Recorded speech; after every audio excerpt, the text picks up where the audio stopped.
They called him the Man in Black, but when Johnny Cash died, it wasn't his clothes that drew attention, it was the fate of his money.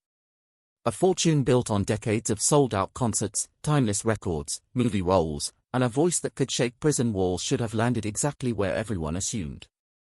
Family. Legacy.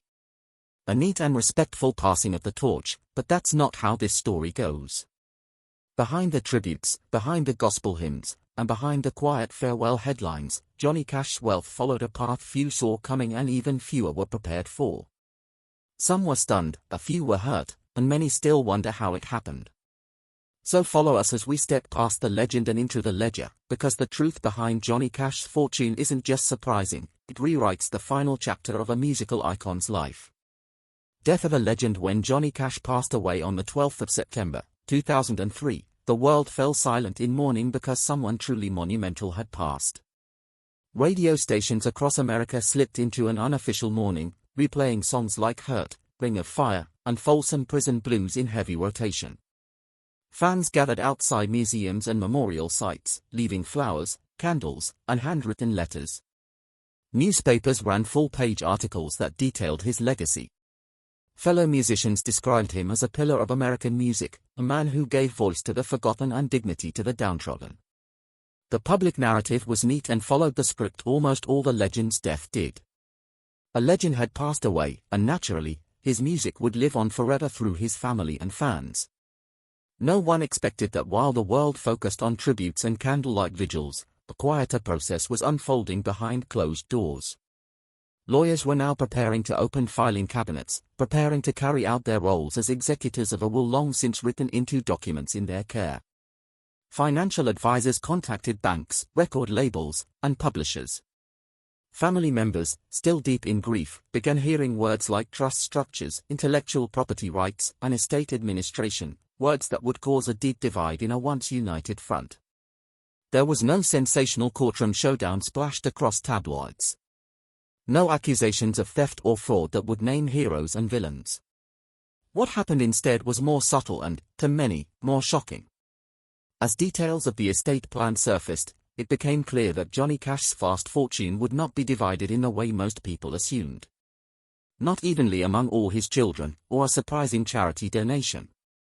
For fans who had watched the Cash family perform together on stage, who had seen family photos in magazines, who had absorbed decades of public storytelling about unity and love, the actual sequence of events and revelations felt jarring.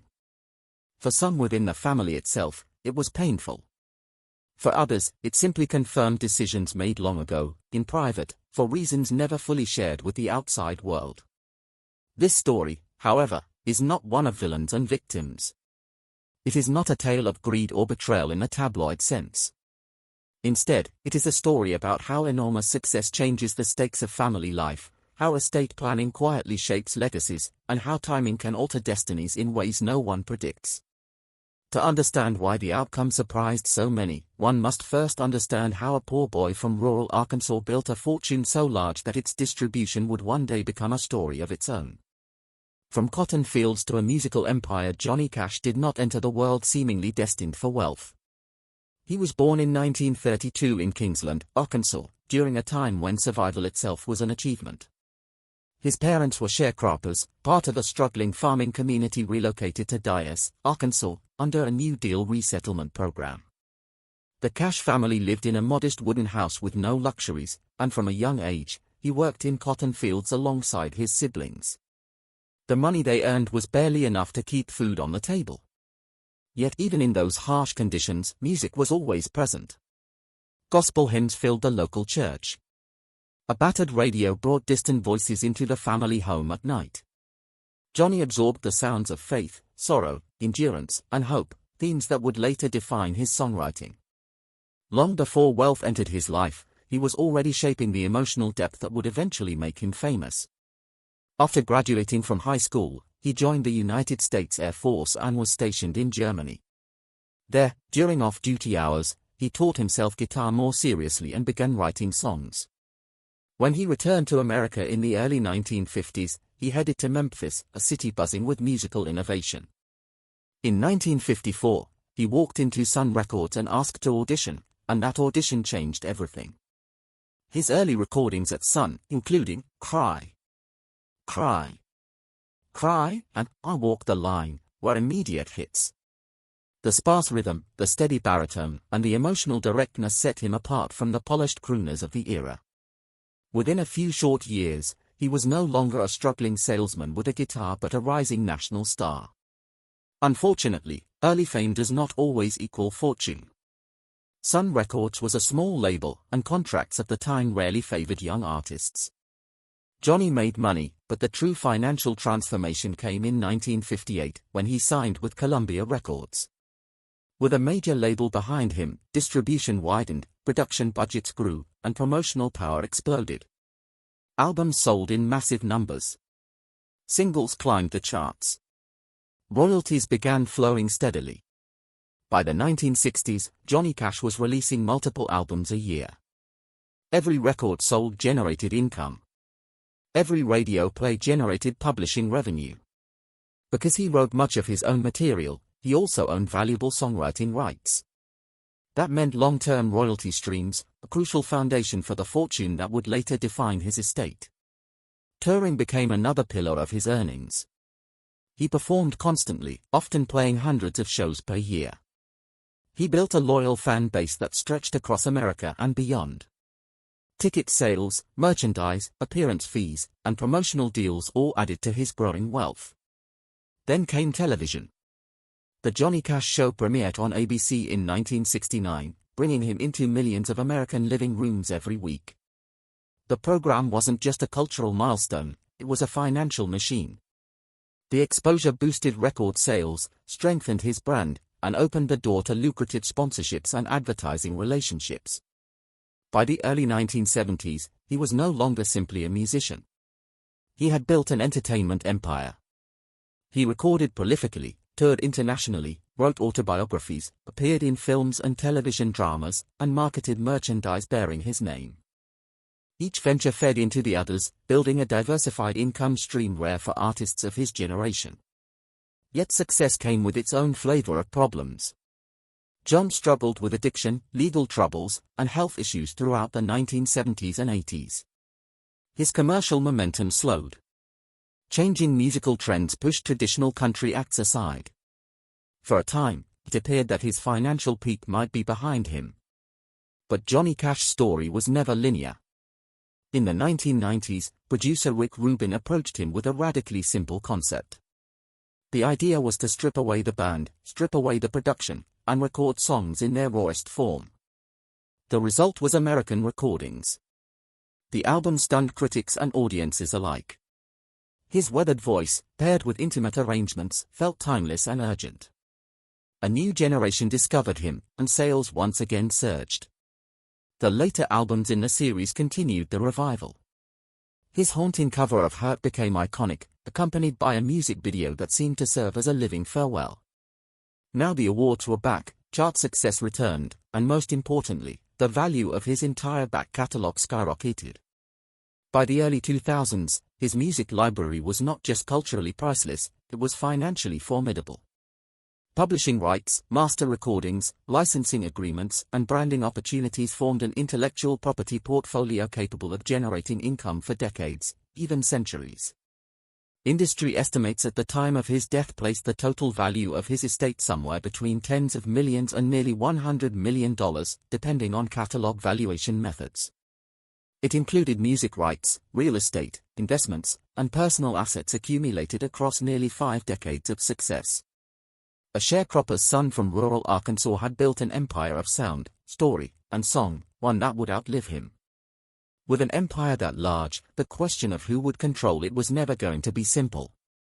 The family the world thought it knew to the public, Johnny Cash's life story had always included a second, equally famous narrative, his love story. The image of Johnny and June Carter Cash had become one of country music's most enduring legends. They sang together, prayed together, toured together, and stood as symbols of redemption and devotion. Fans saw them as inseparable, not just in marriage but in mission. Their blended family appeared united by music and faith, a dynasty carrying forward a shared legacy. But behind the warm glow of stage lights and family Christmas albums lived a more complicated truth. His family life, like his music, was shaped by multiple chapters, each leaving emotional and legal footprints that would later matter more than anyone imagined. Before the world knew the name Johnny Cash, there was Vivian Liberto.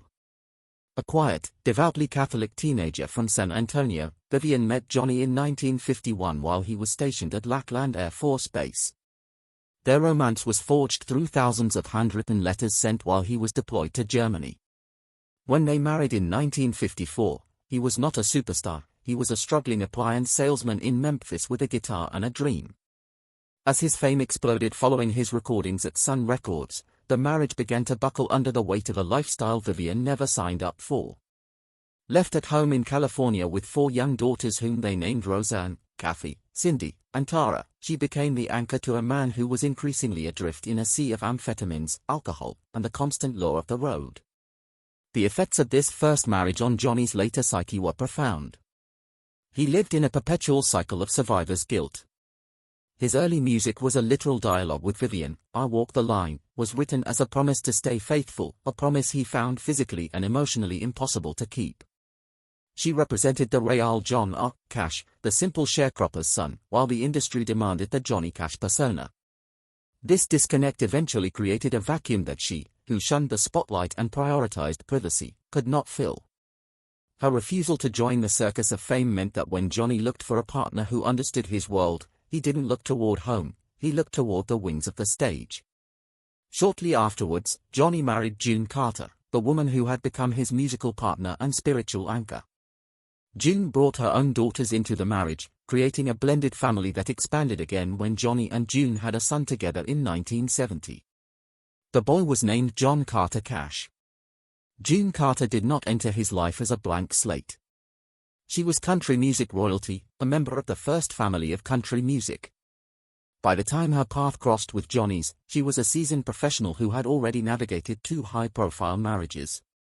The first was to singer Carl Smith, with whom she had Rebecca Carlene, and the second was to police officer Edwin Nix, whom she had Rosie. Her previous marriages and her upbringing in the Carter family dynasty shaped her approach to Johnny in a way that was both pragmatic and protective. Unlike Vivian, she understood the language of the industry.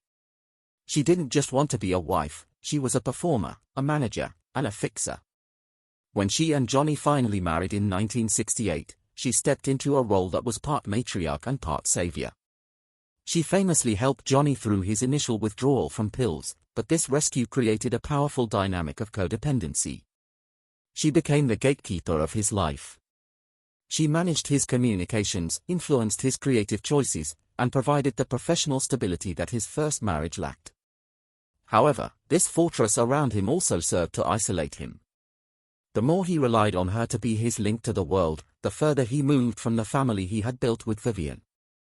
The most enduring effect of their previous partners was the blended nature of the household, which was often less of a blend and more of a collision. When Johnny and June wed, they brought together 6 daughters from 3 different fathers and 2 different mothers. The arrival of their only child together, John Carter Cash, in 1970 served as the definitive restarting point of the Cash legacy.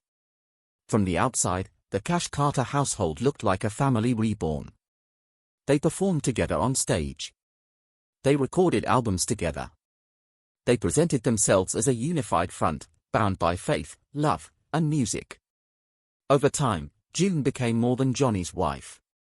She became his manager, creative collaborator, and primary decision-maker in many areas of his career. She helped guide his projects, negotiated with record labels, and played a central role in shaping his public image. To fans, this partnership felt natural. Johnny and June were seen as 2 halves of a legendary whole. Their children, biological and stepchildren alike, were part of the story. They were visible on album covers, stage performances, and family documentaries. It was easy for the world to assume that, when Johnny's life came to an end, his legacy would be distributed across this entire family tree.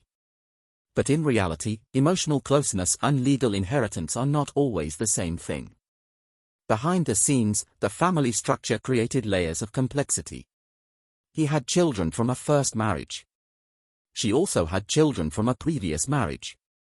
Together, they had 1 son. Over the decades, relationships shifted. Some children grew closer to him later in life. Others lived more private lives. Some worked directly in the family business while others pursued independent paths. So while the family publicly projected unity, decisions about his career and finances increasingly flowed through June. As his health declined in later years, her influence over business affairs deepened. She helped oversee recording sessions. She managed communications with labels. She became central to estate planning conversations that would quietly determine how Johnny Cash's empire would be handled after death. To many observers, none of this seemed unusual. Spouses often manage each other's careers. Families often blend. Estate planning is common for high-profile figures, but in the case of Johnny Cash, timing would prove decisive, especially when behind the scenes, the loyalty lines were deeply etched. Roseanne, Kathy, Cindy, and Tara remained tethered to the pre-fame version of their father. To them, Johnny was the man who belonged to Vivian, and June was often viewed as the force that had dismantled their original family unit and taken over their happy life. Meanwhile, John Carter Cash was the only child born into the redemption era. He was the product of the legend, not the struggle. Because he was the only male heir and the only child shared by both Johnny and June, he became the natural focus of their estate planning. This internal division created a psychological split-screen effect. The daughters were beneficiaries of Johnny's past, inheriting the stories of his early struggles, while John Carter became the steward of his future, inheriting the brand, the publishing, and the business empire. This hidden problem would come to build up and manifest a legal fallout following unforeseen events in the future. Still, the marriage of Johnny and June was undoubtedly a triumph of the human spirit, the union that saved a man's life and gave the world some of its greatest music. But it was also a masterpiece of rebranding. By merging their lives, they created a redemptive story that the public was eager to consume. The cost of that redemption was the subtle exclusion of the people who knew them before the legend took hold. Vivian Liberto, Carl Smith, and Rick Nix were not just footnotes. They were the people who experienced the unvarnished versions of Johnny and June. The tension that remained between the siblings after 2003 was the echo of those previous lives, a reminder that while you can rewrite a legacy through a new marriage and a clever estate plan, you cannot easily reconcile the hearts of two different families. The will that redirected the fortune when Johnny Cash passed away in September 2003, the world believed the story had reached its final plot. But in the quiet offices of estate attorneys, a different chapter was being read. The legal reality of the Cash empire was dictated by a plan finalized during a period of immense personal loss. Only 4 months earlier, in May 2003, Johnny had lost his beloved wife and partner, June Carter Cash. Her death had already set the gears of the family's financial future in motion, and by the time Johnny followed her, the path of his fortune was already carved in stone. The instructions within his will and various trust structures were precise. While Johnny's 4 daughters from his first marriage were provided for, with each reportedly receiving a payout of $1 million, the core of the Man in Black empire was not divided equally. He had utilized a revocable trust, which is a legal tool designed to keep the details of his wealth out of the public eye while ensuring a swift transfer of power. The most valuable assets, including the rights to his name and likeness, his publishing interests, and the authority over his vast archival recordings, were centralized. Instead of being spread across the entire family tree, the stewardship of the Cash legacy was funneled primarily to one person, his and June's only son, John Carter Cash. This was the turning point that would eventually ripple through the family. By naming John Carter as the primary executor and heir to the business side of the estate, Johnny ensured the brand would be managed by a single voice rather than a committee of 5 siblings. Legally, the plan was solid and executed exactly as he had intended in his final years. However, for the public and some of his children, the result was a stark different from the image of a shared family dynasty. The engine of the Cash fortune, a multi-million-dollar industry that would only grow after his death, now rested in the hands of a single branch of the family, leaving his daughters as beneficiaries of his past, but not partners in his future. No laws were violated. No documents were hidden. Estate attorneys later confirmed that everything had been executed according to Johnny and June's expressed wishes. But emotionally, the outcome landed with shock. Many fans had assumed his fortune would be divided evenly among all his children. Many had assumed that a family so publicly united would continue to operate as a collective. Instead, they learned that legacy management had become centralized and that some family members had far greater control than others. It was not a story of theft or betrayal. It was a story of estate planning intersecting with the unpredictability of life and death.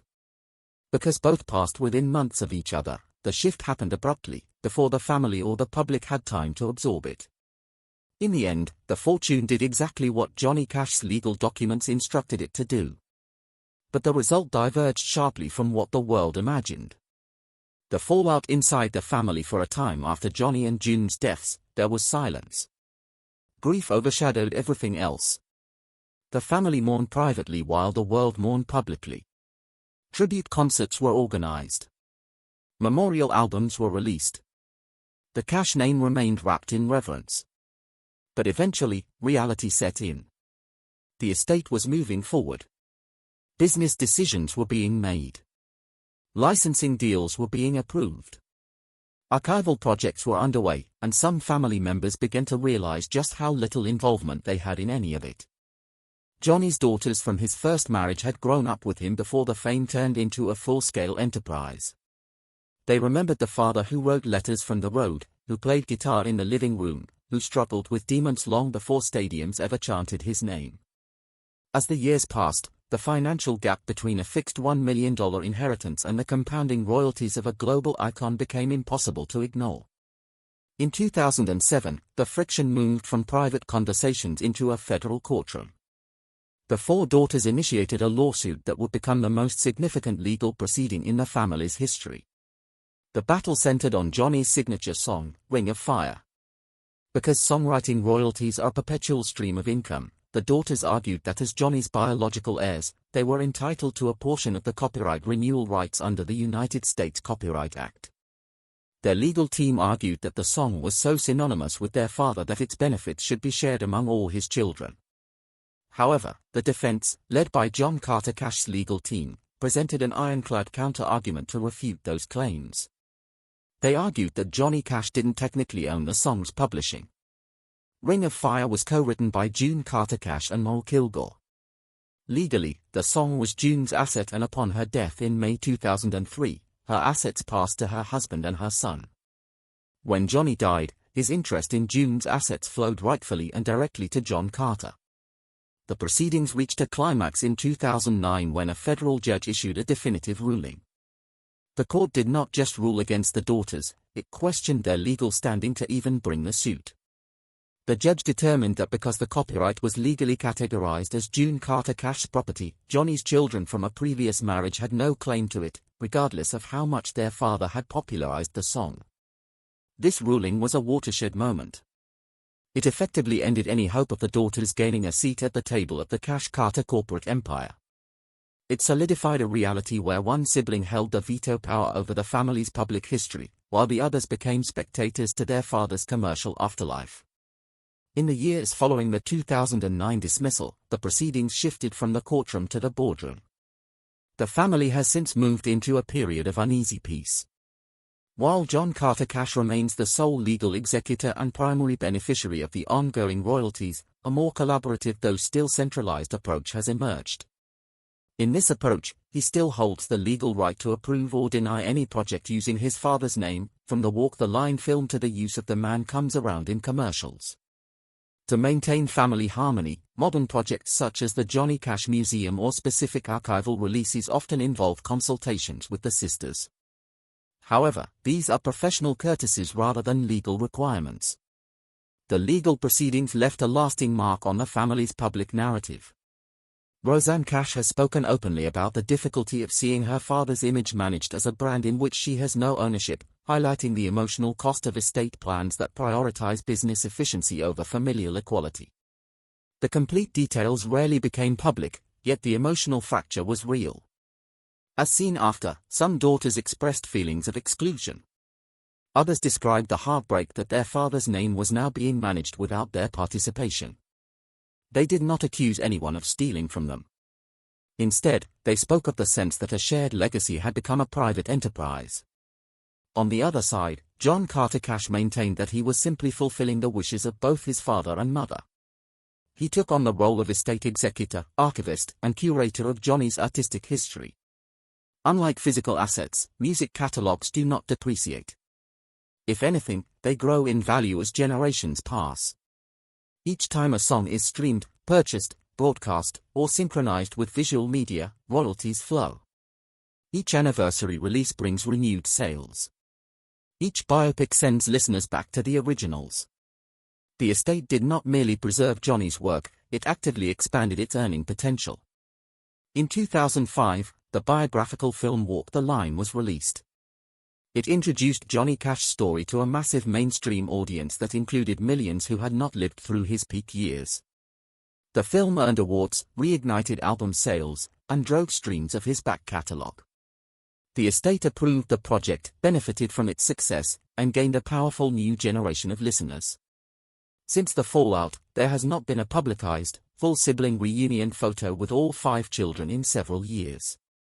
Truthfully, the most recent significant family gathering that was publicly acknowledged occurred around the restoration of Johnny Cash's childhood home in Dyess, Arkansas. While the siblings support the preservation of their father's history, they often attend events at different times or in smaller subgroups, either consisting of the 4 sisters appearing together, or sometimes John Carter appearing with one of the sisters. Rosanne Cash has been the most vocal about the healing process. In recent interviews, she has noted that while the legal issues were painful and complicated, she maintains a relationship with her brother. The siblings have reportedly moved into a phase of radical acceptance, acknowledging that while the estate plan was not what they would have chosen, their shared love for their father outweighs the legal ledger. For John Carter, centralized control prevented exploitation of Johnny's image and work. For Johnny's daughters, shared blood and shared history did not translate into shared stewardship. A family that once appeared united on stage now existed in separate spheres, one managing the legacy, the others watching it from a distance, but all sharing the same deep love for a man they once looked up to. Meanwhile, the world continues to listen to Johnny Cash as if nothing had changed. New generations discover him through streaming platforms. In the end, there were no winners and no villains, only people adjusting to an outcome they had not fully expected.